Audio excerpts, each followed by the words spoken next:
শহীদ ওসমান হাদি আজকে প্রায় 6 মাস তিনি এই জাতীয় কবি কাজী নজরুল ইসলামের পাশে সমাহিত রয়েছেন। আজ পর্যন্ত তার কবরে একটা নাম ফলক বসে নাই। আজ পর্যন্ত শহীদ ওসমান হাদির এই কবরটাকে যে একটু সুন্দর করে সাজানো দরকার সেই প্রয়োজন রাষ্ট্র মনে করে নাই। আমরা সরকারের কাছে আহ্বান জানাই, রাষ্ট্র যদি তার আজাদির সন্তানদেরকে এইভাবে করে হেয় করবার প্রচেষ্টা করে, পরবর্তী সময়ে যদি তারা কোনো ধরনের, বর্তমানে যারা সরকারে রয়েছে আজীবন তো তারা সরকারে থাকবার নিয়ত করে আসে নাই, কোনো দিন যদি তারা ক্ষমতা থেকে বিচ্যুত হয়ে যায় তাহলে এই জনগণ তাদেরকে কোনো দিন ক্ষমা তো করবেই না, উল্টো তাদেরকে এই আজকের এই দিনের জন্য বিচারের মুখোমুখিও করতে পারে।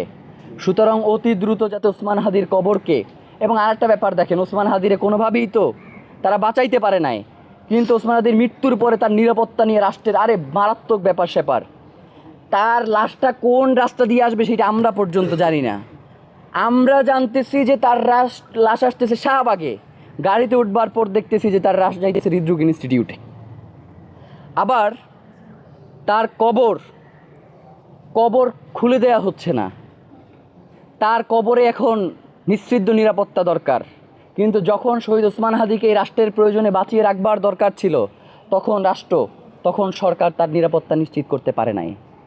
তো এই জন্য আমরা অতি আহ্বান জানাই যে শহীদ ওসমান হাদিকে বাংলাদেশ ভালোবাসে।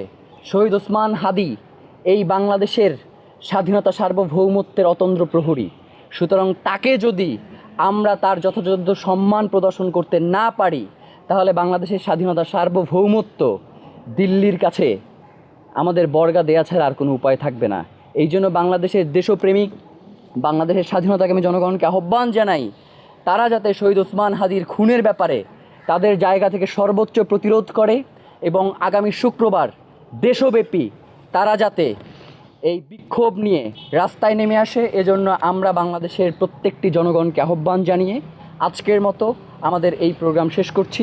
সবাইকে অসংখ্য ধন্যবাদ আজকের এই সংবাদ সম্মেলনে অংশগ্রহণ করবার জন্য।